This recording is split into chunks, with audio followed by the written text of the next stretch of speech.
Hi, and welcome back to the part 2 of the revolt of 1857. You are watching UPSC REL. Till now, we have seen the revolt and how it was suppressed.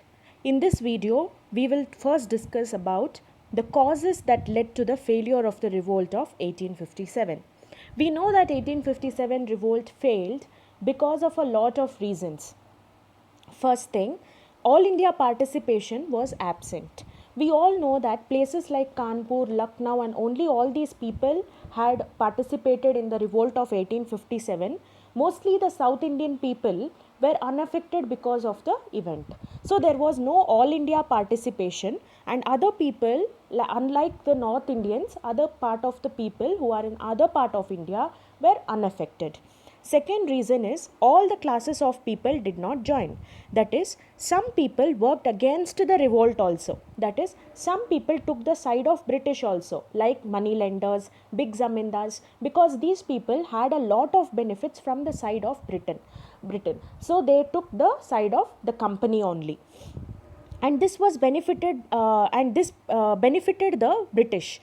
Educated Indians, whoever were there, they felt that revolt was a backward looking kind of a revolt. They felt that this is not an orderly approach that we have to take to gain our independence. So these people also did not join. They felt that these educated Indians, they felt that we are not very modern like the British people. They felt Britain will help us modernize ourselves. But they felt that thought was false later on, when British did not help Indians in any way. So, but initially the educated Indians felt that British people are here to help us. Many Indian rulers also did not participate because a lot of people did not have that much strength to participate, and few people felt that at least for namesake they are rulers now. Now, what will happen if they get independence? That namesake ruler also, that name will also go away, because new government will be formed. It will be an India altogether. So people like few rulers also did not help in the movement. Third thing was poor arms and equipment with the Indians. Poor arms and equipments, that is the weapons that Indians had, like the swords and spears. Can you compare the swords and the spears with the very advanced guns? We are not even anywhere near to the compete with the British people.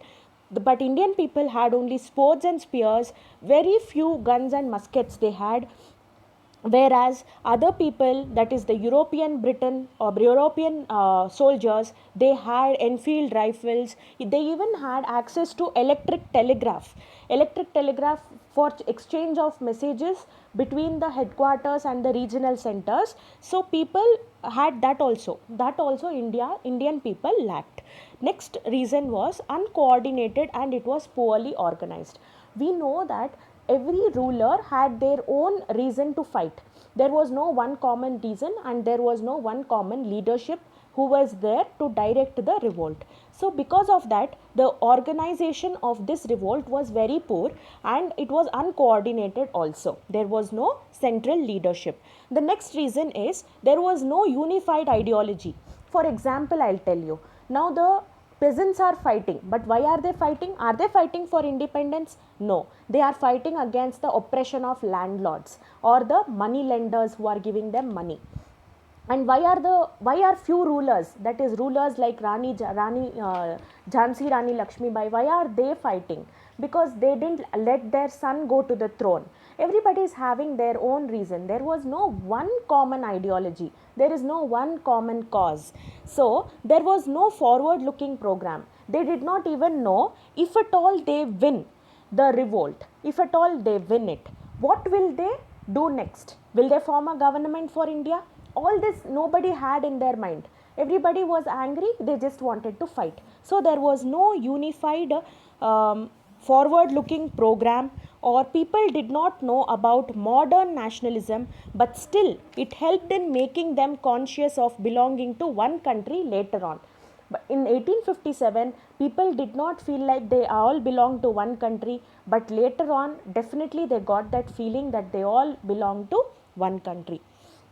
Next was, how was Hindu Muslim unity during 1857? We must appreciate people a lot for this, because here there was unity that was the unity was massive, you can say. The unity was huge. There was complete cooperation between the Hindus and the Muslims. We can even say that because they made a Muslim emperor Bahadur Shah as the head of the movement. Here, Maulana Azad quotes to us that two facts stand out clearly. Maulana Azad has quoted that two facts stand out clearly in the midst of the tangled story of unity among the Hindus and the Muslims of India in this period. The other is the deep loyalty which the people felt for the Mughal crown. First, he told about the unity that was there during the 1857 revolt. Second, he has spoken about how people felt that Mughal crown could represent all the people of India. Then, because of this Hindu Muslim unity, people also ordered to stop the slaughtering of cows. That is, eating of cows was also stopped whenever a revolt in a place became very successful. Lakshmi Bai was also supported by Afghan soldiers. See, here you can see she is a Hindu queen. She is supported by the Afghan soldiers. What conclusion you can draw from here is that Indian politics and people were basically, they were not communal people, or they were not sectarian people before the 1858. Okay, we can say that there was actually unity was there between people before 1858. Later it was Britain or the British power which bought that feeling in people that they are belonging to different religion. They bought that communal feeling in people later on. But generally our society was not that much harsh, it was not that harshly communal. Okay. The next is nature of revolt. Nature of revolt, in the sense, there are different writers or people or personalities who have spoken about the revolt of 1857. They have explained what kind of revolt was it. Was it first war of independence? Was it a sepoy mutiny, or was it just a fight against the Britain in anger? All this, let us see who has said what. This is important for us to know, because it can appear in statement kind of question. Who quoted this? Who said this about revolt of 1857? First one, they said that it was just a sepoy mutiny. It was a mere sepoy mutiny. Then Sir John Seeley has quoted that a wholly unpatriotic and selfish sepoy mutiny with no native leadership and no popular support. Sir John Seeley has quoted this. He has said that this is just a selfish one, and they don't have a proper leadership, and there is no popular support. That is, large support is also not there. It is not true. This statement that is given by Sir John Seeley, is it true? No, it is not true, because you know that not only soldiers were involved in this mutiny or this revolution, other people, common people, were also involved.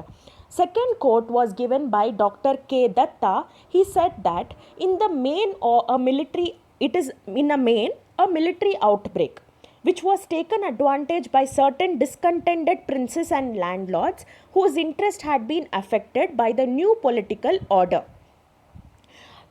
This is true to some extent, because he has said that it is first of all a military outbreak, because soldiers were unhappy with Enfield rifles. They broke out in mutiny. People one by one joined them because they had their own reasons why they were unhappy with the British rule. So they started revolting against the British. So this can be accepted to some extent. Never an all India in character, but was localized and restricted, and it was poorly organized. This quotation also you can accept. All these are given clearly in the Spectrum Modern Indian History book. Kindly refer only to that, which is more than sufficient for the Modern Indian History part of prelims syllabus. Next, V.D. Sarwarkar has stated that it is a planned war of national independence. In his book, he has written like this: planned war of national independence. His book is The Indian War of Independence 1851. So V.D. Sarwarkar was the person who called this a revolt of 1857 as the first war of Indian independence. Next, Dr. S.N. Sen has said that 1857 revolt, in his book called as 1857 revolt, it began as a fight for religion, but it ended as a war for independence. He said that first people started fighting because of religion. We know that they started fighting because their religious sentiments were hurt because of the grease of Enfield rifles or the mixing of bone dust in atta. So it was a religious thing, but later it transformed into a independence, war of independence. Next quotation is by Dr. R.C. Majumdar. He said that it is neither first nor national nor a war of independence, as large parts were unaffected and many sections did not take part. This also we can accept because large part of people did not take part. Nobody had an aim of independence, and people also did not feel like establishing one single nation at the end of 1857 war. So this also could be accepted partially. There were Marxist historians who said that the struggle of soldier peasant democratic combine against the foreign as well as feudal bondage. Here they have said that the soldier and the peasant started fighting against the foreign rule and feudal bondage. This also can be accepted to some extent. Then Nehru has said that it was a feudal uprising with some nationalistic elements in his book called Discovery of India. M.N. Roy has stated that it is the last ditch stand of feudalism against commercial capitalism. You can accept all of these views at some point, or according to one of the view you can accept these kind of statements, but few statements that were given by IER Rees and TR Holmes, they have given few statements which you can outrightly you can reject them. Like I'll tell you what did IER Rees tell was, he said that it was a fight between fanatic religionists against the Christians. Was it true?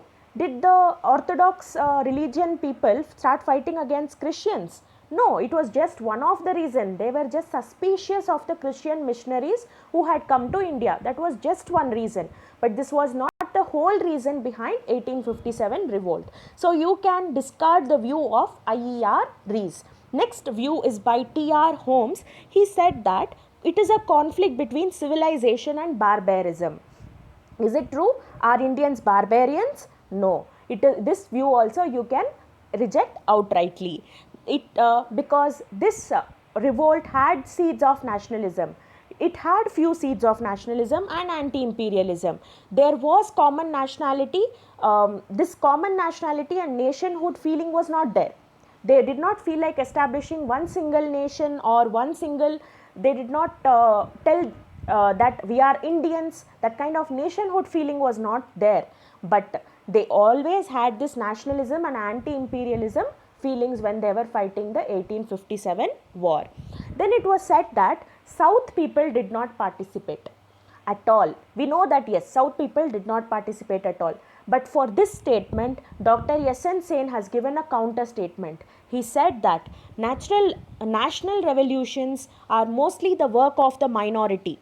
With or without the active support of masses, from that point of view, 1857 rebellion can claim a national character. He said that national fight that will happen, national war that happens is usually done by a small group of people. So here you can call those small group of people as the people who took part in the revolt. Even if the South is not affected, the war is fought usually by the small amount of people. So this, he gave this as a counter statement to the South did not participate at all statement. Okay. Next statement was given by S.B. Chowdhury.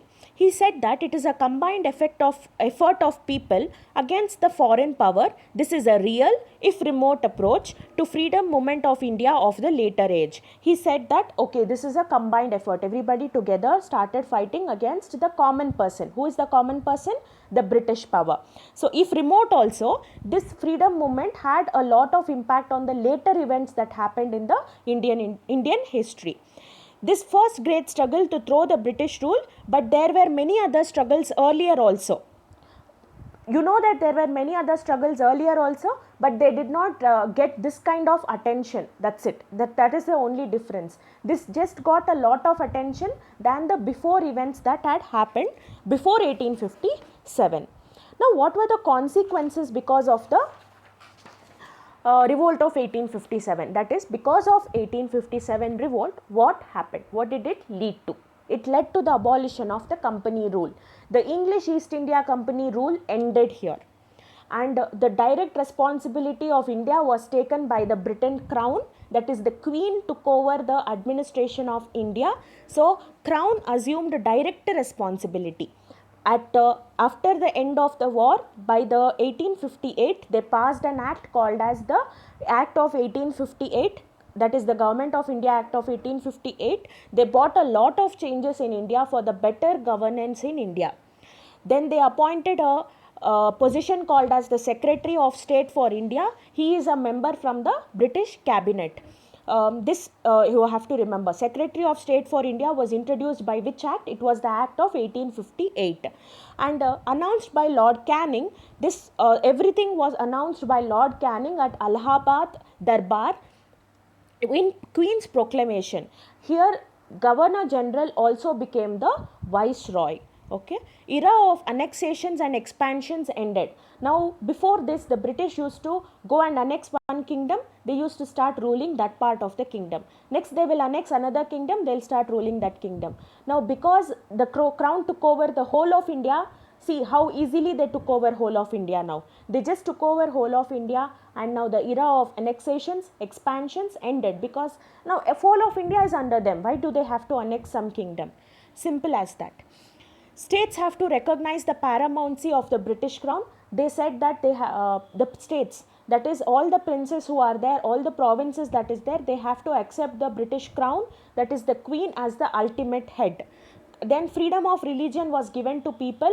They said that okay, you follow your religion, you do whatever you want. Equal and impartial protection was given to all the Indians under the law. Here you have to remember, it was given to all Indians and not Indians and Europeans. That is, Indians and Europeans will be treated differently, okay, but all Indians will be treated equally. Equal opportunities in government services was given irrespective of the race or creed. Old Indian rights, customs and practices were all respected by the British rule. Army was completely reorganized, because why did the mutiny of 1857 take place? Mainly because of the army. So they did not want to take a chance in army now, so they reorganized the whole army. They reorganized, division and counterpoise kind of strategy was used. No longer they dependent on the loyalty of Indians. They did not feel that they felt that Indians are not very loyal to the British Crown. So they started reducing the Indian soldiers in the army, and they increased the European soldiers in the army. They started a rule called as divide and rule policy. Separate units on the basis of caste or community of region, they were divided. Recruits were made from martial races of Punjab, Nepal, northwest frontier, because these people, that is people from Punjab, Nepal and northwest frontier people, they were very loyal to British during the 1857 war. So these people were selected as the heads for all these separate units that were created based on the divide and rule policy. Next, they also passed. Now we said that army is the center of this revolt. So army, something more was done in the army. Like they also passed the Army Amalgamation Scheme of 1861. Amalgamation means, the combining. They made the company's soldiers, that is the East India Company troops, as the crown troops. They said that the East India Company soldiers will now work for the Queen. Okay, they are called as British soldiers now. They revamped the complete army setup that was there. They linked the battalion scheme, that is the scheme that was there in England, and these people used to be sent to England for periodically, they used to be sent to England for training. All India artillery units except few foundation batteries were made defunct.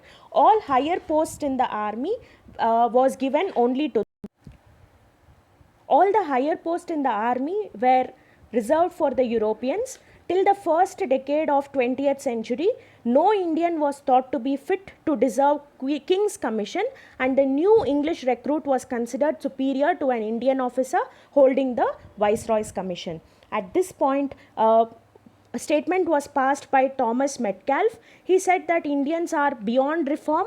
That is, we will not be able to reform the Indians. Conservative band of liberalism and not to interfere in the traditional structure of Indian society. Reforming era had ended. They felt that they couldn't reform the Indians, so they have to stop involving in the religious matters of Indians. They denied the educated Indians. They denied educated Indians of power. They did not give them power, and this was very much counterproductive because these were the educated Indians who later led the revolts. If they had given them some power by now, maybe those bigger revolts in the later part of history would not have happened. The economic loot of the British began in the daylight now. Now they used to do it in the name of company, in the name of revenues. Now in the daylight, that is in bright light, they started looting India. There was also another act that was passed called as the Indian Civil Service Act of 1861. This gave an impression that all are equal, but people did not notice a point there. It was mentioned that all the higher services are for the colonizers only, that is for the Europeans only. Britain newspapers and journals, they started calling Indians as the subhuman creatures who can be kept on check only by a superior force. They felt that these people are not humans. They are like subhumans. They don't have that much intelligence, and they have to be kept a check by some superior authority. They felt that Indians are like white man's burden. They felt that white man has to reform the Indians. Significance of the revolt of 1857. Significance of the revolt showed that there were lot of shortcomings in the company's administration, that is like corruption that was happening in the company and the army, and all this was rectified when the British crown took over the company rule. It helped Indians in the course of struggle for freedom. This was like one of the stepping stone for the India's independence. It brought out grievances of people into the light. Educated middle class people did not believe in violence, so they started approaching in an orderly fashion. It helped the development of local traditions and resistance. And Indian intellectuals, people, they wanted to avoid violence during the struggle for freedom. Do like, comment and subscribe to the channel. Please turn on the notification to get to know when I post a video. Happy learning.